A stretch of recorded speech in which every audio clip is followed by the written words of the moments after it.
Well, you see in episode one when Qui-Gon is telling the Jedi Council about his duel with Maul and how it's a Sith Lord, and then I think the Jedi's name is Ki-Adi-Mundi, says the Sith have been extinct for a millennium, and there's all kinds of doubt whether the Sith could return.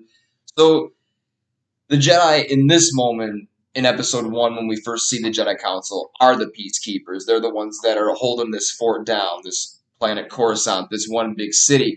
But just the thought of a Sith coming back makes them do all of these things, makes them go get this clone army to start blasting everything they see in sight. Which ironically, those same troopers end up being the Empire. So the Jedi created the violent empire that they swore to not, kind of keep away.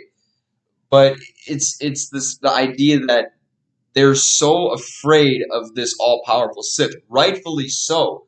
But their fear of Palpatine, and you see it in Mace Windu's character specifically, that when the survival of the Jedi Order is at stake, they're willing to just do anything. We're going to go march to the Chancellor's office and kill him or arrest him or do this complete gut reaction thing with no planning, no process whatsoever, because the Jedi are that afraid of the Sith. They talk about it many times in the prequels. The Sith Lord that we've been looking for, the Sith returning, and it's a mystery who it is to them. I think most fans got it right away that Palpatine or the Chancellor was going to be the Emperor, but it's just you even see it in Mace Windu's face when Anakin reveals that the Chancellor is a Sith Lord.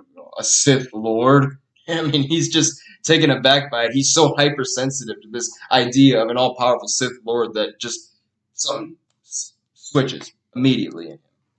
And there are a couple moments in there where it's just, I mean, had people been ready for a story that as complex as the prequels and ambiguous and non-traditional, at least in kind of the traditional Western idea of good versus evil, there are really iconic moments. I mean, to me, I'll never forget having watched them again a few years ago, and the clone troops marching onto those ships to go off to war with the Imperial March playing. It's like, oh my goodness, there's so much significance there. You're talking about the end of episode two, yeah. Mm-hmm. Well, that's right after Yoda's saying, "Begun the Clone War has," and that's where the dark side is upon us. Yeah, I mean that's where you really see the morality of Yoda, because Obi-Wan's and they're saying, we had a victory here on Geonosis, and Yoda's saying, no, no, no, no, no, this is not the victory. It's like when two people get married and they're saying, oh, we had such a great wedding and all the fun's over.